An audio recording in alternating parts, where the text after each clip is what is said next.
Guardians of the Galaxy Volume 3 is directed by James Gunn, and yes, we are very, very glad that James Gunn directed it. Where to begin? So, as many people expected, the marketing for this movie really pushed that Rocket would be an integral character, or more so in the forefront. And you know what? If you've kind of kept up with what James Gunn likes to talk about, you kind of had an idea that the last Guardians movie would be very Rocket-centered, per se.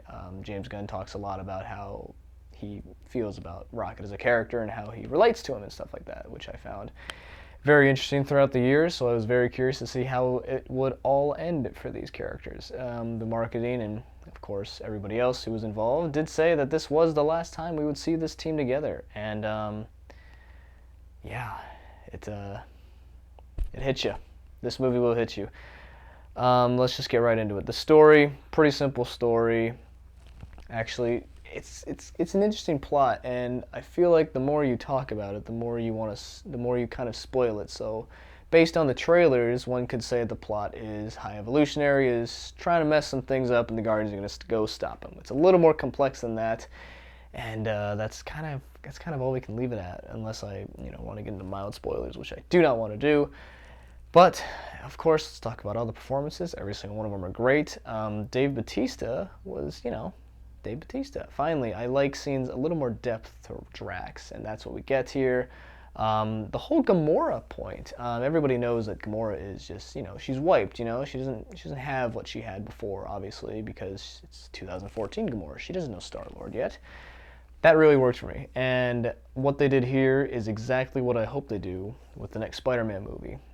Just separating one character, who used to be connected to another, and putting them into an entirely different arena. It shows a lot of character growth, not only for, well, actually, yeah, it just shows character growth for the entire Guardians team, except for Gamora, because it's essentially the same Gamora we saw in 2014. So it just works. So if anybody was ever cautious or nervous about how they'd handle Gamora, I thought they handled her quite well. And everything else is just so good. The action is great in this movie. Everyone's going to talk about the action, but of course we have to talk about one part. This isn't a spoiler. Once you hear the song No Sleep to Brooklyn, do me a favor, do yourself a favor, strap in. Strap in. It is probably, and I hate to say this, but you know what? It's probably one of my favorite action sequences in the entire MCU. So yeah, I said that. A couple years ago, I tweeted, I think the Guardians of the Galaxy trilogy will be the best trilogy in the MCU. And to my standard, I think I was correct. So I'm going to take it as that. You know what? I have a pretty good sense for how these things are going to go. I didn't have a great sense for how this was going to go. And you know what? There are parts of this movie, if you're an animal lover, will destroy you. So just, there's a little, think about that, of how keen you are on watching animals.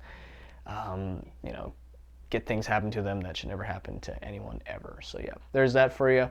But you know what? As a Guardian send-off, I think it's exactly what you want it to be.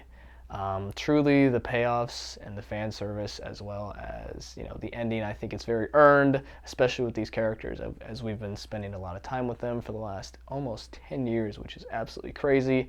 Yeah, and you know what? It just sucks saying goodbye. Everybody knows that feeling of having to say goodbye. And you know what? This is no other. We say goodbye to this team of to this specific team of the Guardians. I believe James Gunn said that a while ago, so that's not too much of a spoiler at all. So yes, you know what? If you liked any of the Guardians of the Galaxy movies, you will like this one, okay? It's 2.5 hours long. You kind of feel it, but the story and the plot, the way it unfolds, it keeps you there. So there you are. There's my review for Guardians of the Galaxy Volume 3. Go check it out this weekend. And as always, thank you for watching.